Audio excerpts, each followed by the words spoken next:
Kementerian Keuangan mulai melakukan intervensi bertahap di pasar obligasi untuk meredam tekanan terhadap nilai tukar rupiah.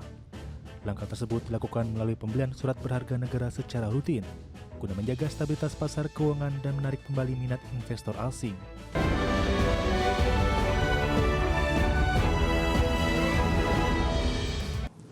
Kementerian Keuangan mulai melakukan intervensi bertahap di pasar obligasi untuk meredam tekanan terhadap nilai tukar rupiah. Pemerintah menyiapkan dana sekitar 2 triliun rupiah per hari untuk masuk ke pasar obligasi. Kementerian Keuangan mulai melakukan intervensi bertahap di pasar obligasi untuk meredam tekanan terhadap nilai tukar rupiah. Langkah tersebut dilakukan melalui pembelian surat berharga negara secara rutin, guna menjaga stabilitas pasar keuangan dan menarik kembali minat investor asing.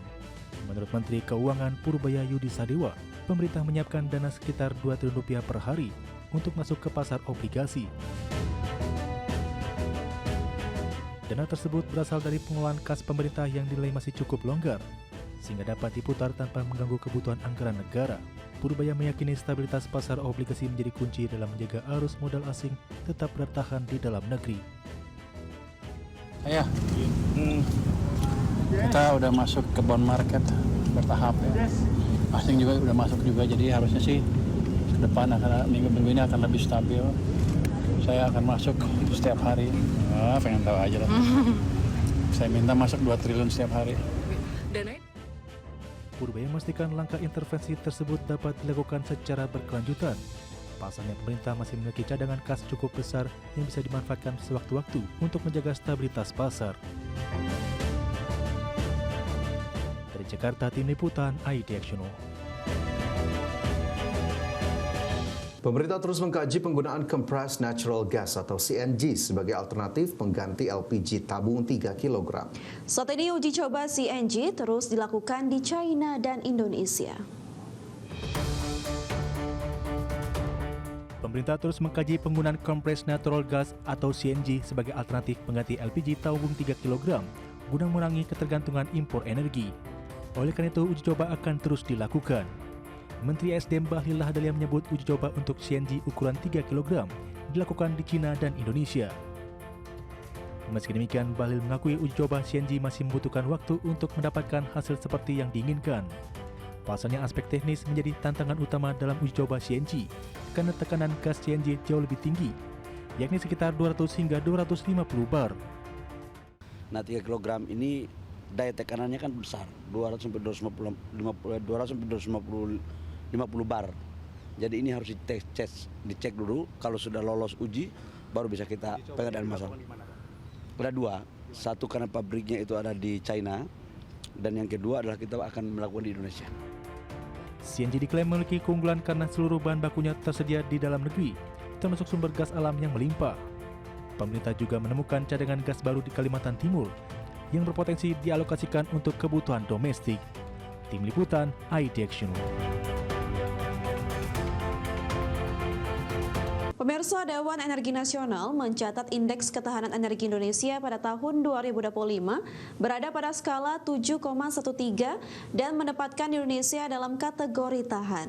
Meski demikian, DEN menyebut ketergantungan Indonesia pada impor masih tinggi.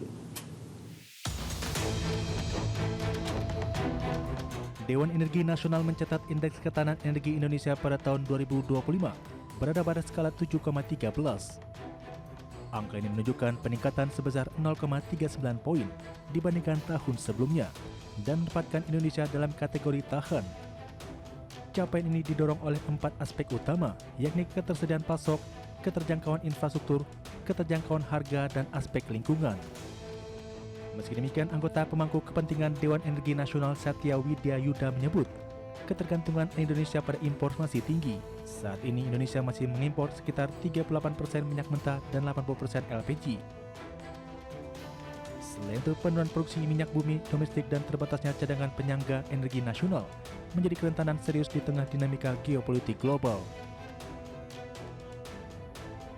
Namun tantangan tetap besar karena porsi minyak bumi kita masih sekitar 27,03% dan ketergantungan impornya masih tinggi. 38% kita impor crude, 34% kita impor BBM, dan 80% LPG dari luar negeri. Untuk memperkuat ketahanan energi, Dewan Energi Nasional telah menyiapkan 6 strategi utama di tengah tantangan konsumsi bahan bakar yang tinggi, mulai dari modernisasi infrastruktur hingga percepatan energi baru terbarukan. Tim Liputan, IDXNO. Pemirsa, sejumlah negara secara resmi telah melayangkan kecaman atas tindakan Israel membajak kapal-kapal Global Sumut Flotilla dan menculik relawan serta jurnalis di dalamnya. Ya, mereka mendesak pembebasan segera para aktivis tersebut. Presiden Turki Recep Tayyip Erdogan mengecam keras pencegatan Israel terhadap armada global Sumut Flotilla yang membawa bantuan kemanusiaan menuju Gaza. Erdogan menyebut tindakan tersebut sebagai bentuk pembajakan dan perampokan. Lembaga-lembaga Turki tengah bekerja untuk memastikan kepulangan dengan selamat warga negara Turki maupun warga negara lain yang berada dalam armada tersebut. Turki akan terus menentang apa yang disebutnya sebagai penindasan dan tindakan ilegal Israel, membela hak-hak rakyat Palestina, serta terus mengangkat isu tersebut di berbagai forum internasional. İsrail güçleri tarafından hem de uluslararası sularda bir saldırı düzenlendi.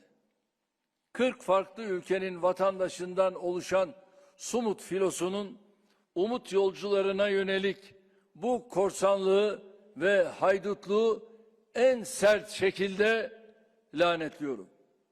Türkiye'nin Gazze halkının ve Gazze'ye yardım eli uzatanların yanında olduğunu bugün bir kez daha ifade ediyorum.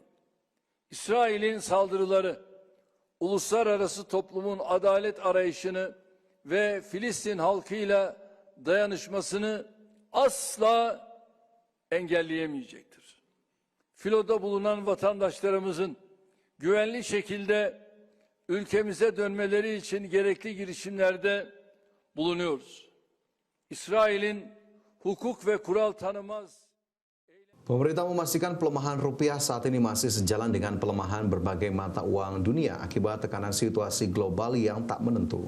Ya, Menteri Koordinator Bidang Perekonomian Erlangga Hartarto menegaskan ketidakpastian global membuat tren mata uang di negara-negara berkembang ikut tertekan. Pemerintah pun memastikan situasi tersebut dialami banyak negara lain sehingga pelemahan nilai tukar bukan sesuatu yang hanya terjadi di Indonesia. Pelemahan rupiah yang sudah menyentuh level Rp17.600 per dolar bukan hanya dialami Indonesia. Erlangga menyebut bahwa negara lain terutama emerging market juga mengalami hal yang serupa. Apalagi situasi global tengah memaksa harga minyak dunia terus bertahan di titik tinggi sehingga membuat tren nilai tukar rupiah turut terpengaruh situasi tersebut. Nanti kita monitornya dulu karena memang berbagai currency juga lemah akibat daripada harga minyak masih